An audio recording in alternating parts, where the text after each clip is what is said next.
you may be wondering, where's Sarah? We are too. So we're just gonna go with the flow and hopefully she shows up halfway through. I don't know, she might be sick, we haven't heard from her. So, okay, let's do this. So, on the first page, Yes. that's where I started highlighting, and it says, when we use the phrase, what students do right, we mean to expand to do right idea far beyond the boundaries of playing by all the rules and achieving diligently and being model students. So, this whole chapter was about like doing right and kind of how we should, I don't know what the word is, how we should Kind of like less encouraging like grades and more encouraging like learning and what to actually do. Okay. Yeah, I agree with that. And there was a lot of points in the chapter about words we should use to help encourage students, and a lot of times the words we use kind of get dulled down. Like we tell a student good job, but they don't really care because it's kind of like we tell everyone good job. It's not personalized. Yeah. You have to add something to it. Something that I did a lesson for my math class. I know you don't like math, but like I did a lesson for my math class and they built their dream houses. And in the dream house, they had to like make a floor plan. And each house that I saw, or each one that I graded, which was like 40 something, I would write something different on each and every paper, like nice work, or I really like your house, or that jacuzzi was a nice addition. Like I tried to make it all so that they all had something to be excited about when they read it. Yeah. And then like for the ones that, some of them did the design but they didn't do the math part of it, so I had to take points off, and I was like, really nice design, but you needed to add in your math because I can't give you a grade without the mathematic part of it. It's not just an art project. I like that because a lot of times we write good job on top of paper and it's kind of like, but who cares? I mean, everyone else got a good job. When it's kind of like for us too, like in college, if someone's like, good job on this paper, it's like, I mean, thanks, but like, what was good about it? Like what? Like I need some comments here. Yeah, like to know how to change it for the next time and do a gooder job, kind of. Gooder. That's my idea. So here's something. We tend to address the things that we have to do and ignore the things that are not urgently required. So we always like mention to students, we always take in consideration like we have to be out in the hallway for class change, and we always like notice things that we have to notice when like parents email us and stuff, but we don't notice when a student isn't getting the kind of encouragement they need Or help. Yeah, because we're just kind of soaked up in our daily life of being a teacher and you know everything we have to do, what comes with it. Yeah, so it's kind of like if you like if a student like they start off first part of the year doing great, A, and then all of a sudden they start like falling asleep in class and they don't like try as hard, and like unless you're like really involved in that student's life, like you'll just be like, oh, it's just they're lazy or something, when it could be something way deep down inside that's actually like causing them to be that way. Yeah. And I know when I was in middle school, I was like the type of student that if the teacher didn't notice, then I wouldn't try. It was kind of like if they didn't like tell me that I was doing everything that I was supposed to be doing, I'd be like, well, it doesn't matter anymore. So they aren't appreciating me, so appreciate me, so I'm not gonna do it. And that was my middle school self. So I'm glad. I can see that though. There are a lot of students like that. A lot. Or like if the student or if the teacher like laughs at something that is inappropriate, and then everything ends up getting out of hand because everyone wants to make the teacher laugh instead of staying on track. Yeah. Kind of like that too, but like in a negative way. I guess they're both negative, but in like a classroom setting, negative way. I like this whole part on deciding what to celebrate. I just looked over it and it's like feel a sense of identification with their school and the groups, which I think is really important because like I've always kind of been connected to my school, but I've always been in really like small groups and stuff. Like I've always been in cross country or track or photography or newspaper or yearbook or something like that. I mean, that was, some of that was in middle school, most of it was in high school, but like if you don't feel connected to your school, like the students that just go to school, don't talk to anyone, and then go home, they don't have a sense of identity. Yeah. Like, and they kind of, some of them need encouragement to get involved in like the plays or something like that. And I think in like small schools, it's easier to be connected to your school because most of the time you've been with those students since kindergarten. Yes.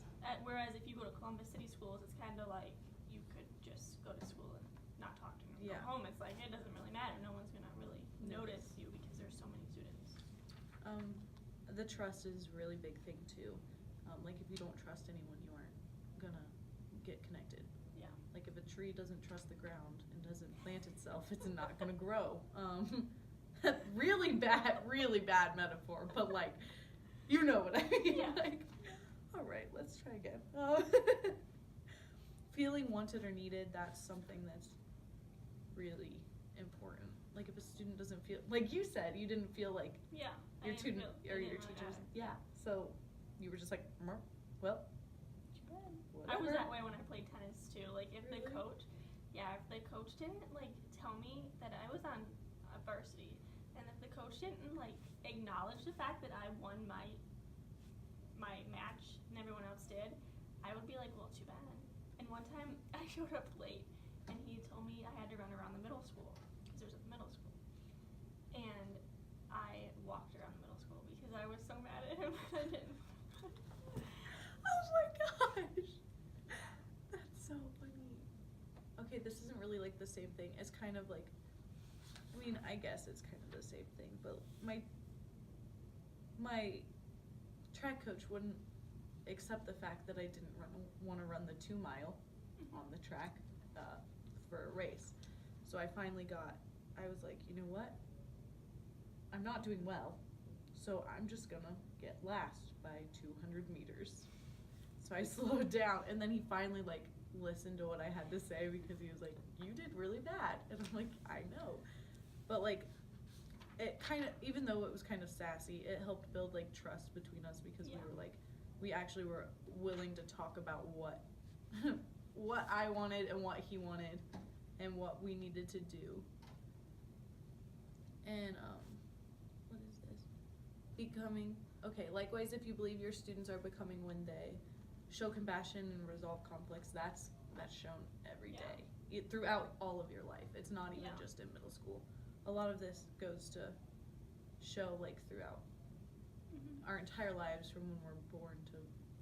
Yeah. And strive for mastery, that's important. If your students are trying to do the best they can, you know that they're happy in school and that they feel like they have a sense they want to be there. Yeah. Because if you want to be there, you're going to actually be more open to listening to what people have to say Yeah. versus just not at all. And like later, I don't know if you have the numbers, but the 190, page 190. What's the heading? Rethinking recognitions and rewards. Oh, yeah, I'm right here. Okay. Yeah. I think that it's really, it can be really good to figure out different kinds of rewards for different people. This is where you have to get to know your students and know what drives them, like on the inside or on the outside, like whether it's a piece of chocolate or it's like words of affirmation. Yeah. It's kind of like the love language thing, but with your students. Because every student's different. Yeah. Some students may want the candy, like me, Mm-hmm. but then some students may want words more, Mm-hmm. or so. Some people are more physical and some people are more Yeah. like emotional. Mhm. Yeah. So I think that part. They talked about really good. like a younger child in this Mm-hmm. one, and they said there's no question that young children have self-motivation. Just watch a preschooler try to climb a ladder or get dressed by herself. Kids start out curious, consistently exploring and discovering, trying to do things for themselves, but often somewhere along the way, many young people learn that they can get something for doing something they're supposed to do. So it's kind of like a dog, like when Metcalf was talking about his dog, and they will do every trick to get the treat, even if it's not they'll do every Or trick. sometimes it'll be like a pet. Yeah. But like a good sit. Yeah. So it's kind of like we need to be careful when we. So they don't just do it for what. They don't just do it for the candy, or they just don't just do it for the words. They have to to know that it's, they have to work for it. Yeah, they have to work for it. It's not the participation award that everybody gets. Yeah, you just can't give everyone candy. No. Good, but I mean, if it's like a party, but you can't just sit there and give everybody, for something they're supposed to do. Like if I just walked into class and I sat there and I didn't get on my phone and somebody was like, here's a piece of candy. Like, that's what you're supposed to do. There's nothing good about that. Now, if I'm like taking notes and like listening and engaging and like doing, like going above and beyond what is expected for that class period, then maybe. Yeah. But like it's still expected. So I think in the beginning of the year though, it's a little bit different because you want the students to learn the rules. So like if they sit down and don't take their phone out, that would be a good chance to give them for like the first 2 weeks or something, until so that they get the idea that this is the right thing to do. Yeah, and long-term memory. Yeah, they might not always get candy for it. LLP. Yeah. Oh, my heart hurts. Okay, learning about how outside rewards may affect students' own motivation does not suggest that we quit encouraging, complimenting, or celebrating their behaviors and accomplishments. We just have to do it thoughtfully, and I thought I think like that's a really good thought. Yeah. Like we don't just outright stop being like good job, but like we spend more time thinking about what we want to condone and what we don't. Yeah. Kind of, or encourage, I guess, is a better word for it. And on 195, there's a top 9 tips for celebrating, belonging, and becoming. Yeah. Did you think it did anything like stand out to you from that? Celebrate effort, not ability. Yes. Because every student's able to do it, but some of them may not be showing like the effort to do it. So when they give back a paper and it's like some kids may get 100, but they didn't put hardly any effort into it. But some kids may get like a 70 and they put all kinds of effort into it. And I think as teachers we need to recognize that when we put their grade in, you know what I mean? Kind of like they took a lot of time to do this paper. Maybe they shouldn't get a 70. Maybe we should, bump it up a little bit because they took a lot of time. And I really wish professors would do that, especially Because calculus. Yeah. Because I put so much effort into these tests, and then I get them back, and I'm just like, this can't be happening. Like, how? Have you seen the picture where it's like Albert Einstein said like, it's like a fish in a bowl, an elephant, a monkey. Oh yeah, and the tree. And a penguin, and it's like, okay, go climb that tree. It's kind of like you have to, like the first month or so, you'll be getting to know your students' abilities or their ability to give forth effort, and then after that, you'll be able to kind of grade it to them versus grade it to what you want to see. Yeah. Because if someone's like schools always come pretty easy to me and my brothers. But my sister, she has to try really hard and she gets like C's. But she's trying and she'll sit and study for hours and she'll still just like get C's. So like she's putting forth more effort than I ever did in high school and she's getting lower grades. Yeah. So like I think you need to keep that in mind, or at least talk to them and be like, I notice that you're putting in a lot of effort. Like I really appreciate it. I really think you're doing a good job. Yeah. Like these are some ways that you can improve and maybe like help them out just a little bit more. Yeah, and I think we get lost in the fact that it needs to be A's when A's are above average and C's are average. And a lot of times parents are like, you can't get a C, you can't get a C. It's like it's average. I mean, when you get an F, that you should be concerned about that. Yeah. But I think C's are fine, and I think we need to reassure students that it's okay to have a C. It's okay to be average because that's what you're gonna be. I mean, That's what you're gonna be. And you get out in college and it's like C. Okay, I got a C. Woo! C's get degrees. Ooh, just kidding. Don't get C's. Try hard in school. Okay, and then later, like the next page, it says, "What do we do?" Yes. And it says like avoid using rewards as incentives. And I think that goes back to like we need to gauge when we give rewards and when we don't. So kids aren't just doing it to get the thing; they actually do it because they understand it. to do it. Yeah. One of the points was we pay close attention all day, every day to what we say and do, and be sure it gives the messages about rewards that we truly want to give. Mm-hmm. So just because you're having a bad day and you just want the kids to just listen, especially like if you were a kindergarten teacher, I couldn't imagine, and they're going crazy and you just say, I'll give you guys all candy if you just sit down and listen. I think that's, some days maybe that'll work, but that's kind of condoning the bad behavior. It's saying, I'll act this way and run around like a crazy, and then you give me candy to sit down. So I think we need to realize that every day we have to make an effort to kind of, no matter what's happening. Yeah. I agree. Praise input more than output. Yeah. I like that one. And adapt rewards to individuals. I mean, this goes back to you and me saying that everybody's their own person. Everybody just does their own thing. So, I don't know. I agree with that as well. And this one says, instead of statements about yourself, your attitude makes me feel good, or this makes me proud of you, help them make statements that describe their own satisfaction or pride. You must be proud of yourself. How does it feel to have solved that problem? Okay, I agree with this, but you need to be really careful about your tone. Yeah. Really careful, because if it's a student that doesn't really like you and you're like, you must be really proud of yourself. Yeah, it can they're be gonna be like and like hurt.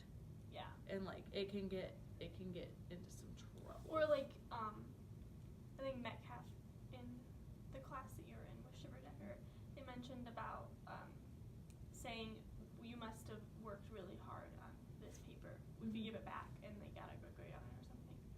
Not saying oh, you did a really good job or something, like recognizing the work that they did personally. That's I don't know that we've gone through that yet, but I really like that's a really good way of thinking, like, because it's abstract. Like, it means the same thing kind of, but it's like a better way to put it. Yeah. Let me check the time. Do you have anything else that you want to talk about?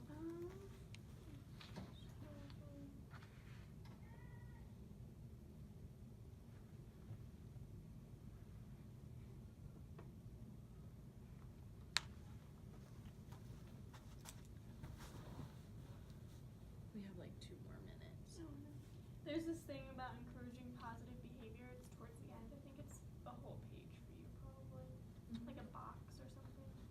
Is it this one? Yes. This one? Oh, this is like Buckeye Bucks Okay, at my school. Oh. When I was in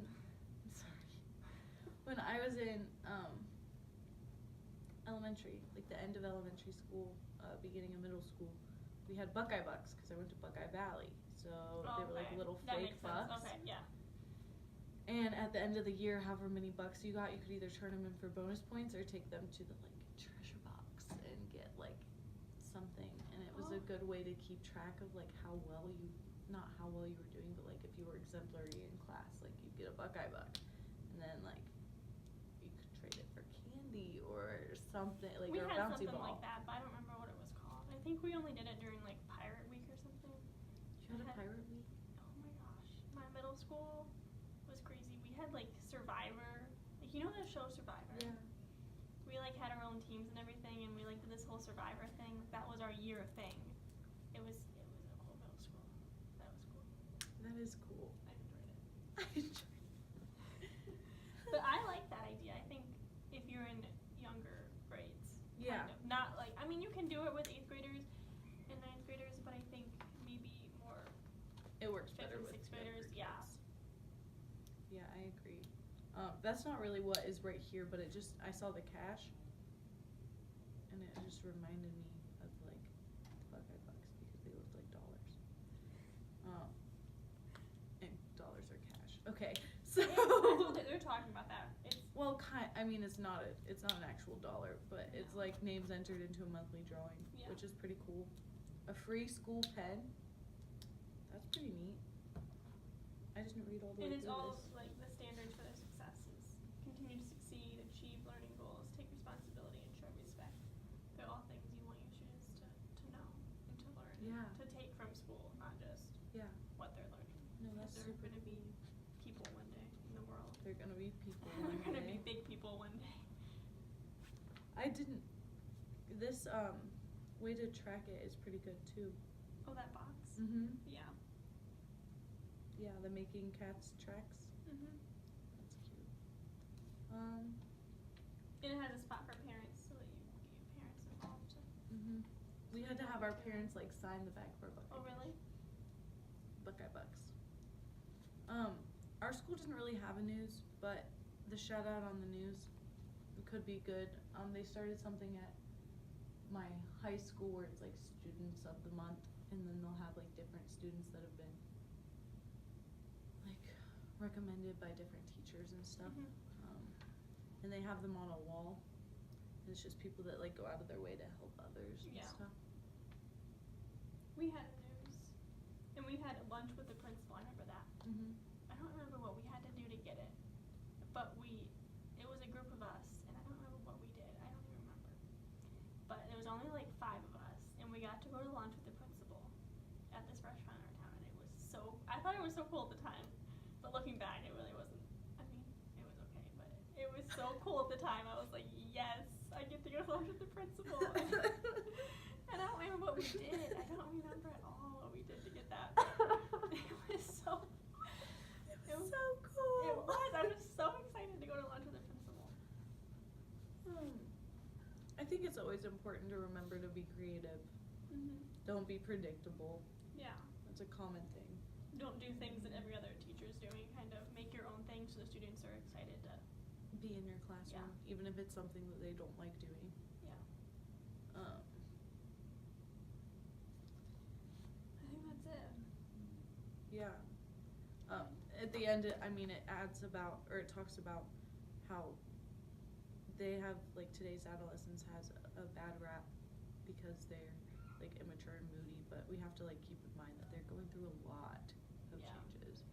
So, like, and we were that way one day. Yeah. So I think we need to remember that. But yeah.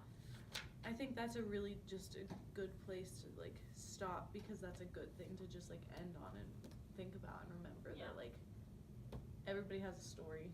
Everybody's going through changes. Mm-hmm. Everybody's struggling through something, and we just have to, like, work with all of our students no matter what. Even if they aren't our favorite student, we still have to work with them.